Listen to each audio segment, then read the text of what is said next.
Sir pan India director Rajamouli గారి మీద ఇందాక ఒక ఎలిగేషన్ అయితే వచ్చింది. ఒక శ్రీనివాసరావు అనే పర్సన్ ఒక సెల్ఫీ వీడియో పెట్టి లెటర్ కూడా పెట్టి నన్ను హరాస్ చేస్తున్నాడు అన్నట్టుగా ఒక వీడియో పెట్టడం జరిగింది. అసలు ఏంటి దీని వెనక ఏమన్నా జరిగిందంటారా?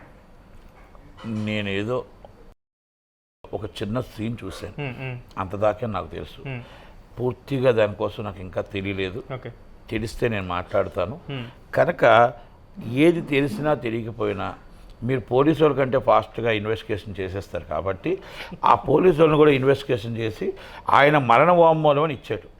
అసలు మరణ వాంగ్మూలం ఏంటి, ఏ రకాలకి ఏం సమాచారాలు ఉన్నాయి, ఏంటిది, ఆయన ఎందుకు చచ్చిపోవాలనుకుంటున్నాడు, ఈయన ఎందుకు ఆరోపణలు చేస్తున్నాడు అనేది పోలీసు వాళ్ళు ఇన్వెస్టిగేషన్ చేయాలి, మీరు నేను కాదు. కనుక దయచేసి వాళ్ళు ఇన్వెస్టిగేషన్ చేసేదాకా మనం టైం ఇద్దాం. చాలా మందికి ఉన్న డౌట్ ఏంటంటే సరే నిజంగా ఇండస్ట్రీ పర్సన్ అయినా వీళ్ళకి వాళ్ళ కాంటాక్ట్స్ ఉన్నాయా లేదా అనేది ఏదో కొంత నాకు కూడా కొంతగా ఏదో ఇండస్ట్రీ ఏదో వాళ్ళ అందరూ ఏదో ఫ్రెండ్స్ అన్నట్టే నాకు కూడా ఏదో ఉంది ఇన్ఫర్మేషన్, కానీ నాకు అంతగా తెలీదు. పూర్తిగా తెలుసుకొని నేను మళ్ళీ మీతో రేపో ఎప్పుడు మాట్లాడతాను, రేపో ఎల్లుండో.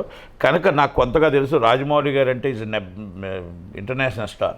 ఆయన ఇంటర్నేషనల్ స్టార్, ఆయన మీద మనం మాట్లాడేటప్పుడు తెలుసుకోకుండా తెలియకుండా మాట్లాడకూడదు. కాబట్టి ఆయన చేసిన ఆరోపణలు నిజం అబద్ధం, ఆయన ఇంకోటి మరణ వాంగ్మూలం అంటున్నాడు. కాబట్టి పోలీసులు ఇమ్మీడియట్లీ దాని మీద రియాక్ట్ అయ్యి దాని మీద యాక్షన్ తీసుకొని దాని మీద ఇన్వెస్టిగేషన్ చేసి ఏది తప్పు ఏది కరెక్ట్ చేస్తారు. అయితే ఇప్పుడు దాని గురించి ఓకే, కానీ ఒక మెన్షన్ చేస్తూ అతను ఏమన్నాడంటే వేరే డైరెక్టర్లకి హిట్ రాకూడదని చేస్తాడు, వేరే వాళ్ళ మీద కక్ష కడతాడు అన్నట్టు ఒక మాట అయితే కూడా చెప్పడం జరిగింది. అంటే నిజంగా రాజమౌళి గారు అలాంటి ఉంటుందా, అలాంటి మెంటాలిటీ ఉంటుందని అనుకుంటున్నాను. నాకు కొంత పరిచయం ఉంది రాజమౌళి గారు, అంత డీప్గా పరిచయం లేదు.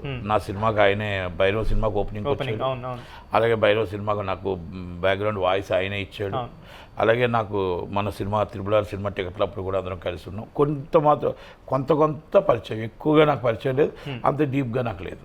కనుక నాకు వాటి కోసం పూర్తిగా అవగాహన లేదు.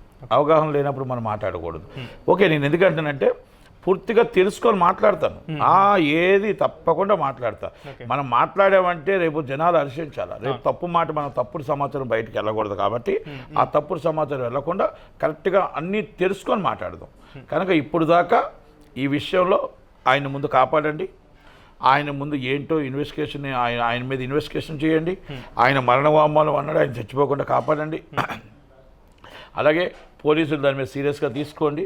అసలు ఏం జరిగిందనేది వాళ్ళందరి మధ్య ఏం జరిగిందో ఒక్కసారి డిస్కస్ చేసిన తర్వాత మళ్ళీ మనం అందరం కొలిపి ఇవి మాట్లాడదాం. కానీ ముందు మనిషి ప్రాణం కాపాడితే తర్వాత కాపాడవచ్చు. Thank you very much.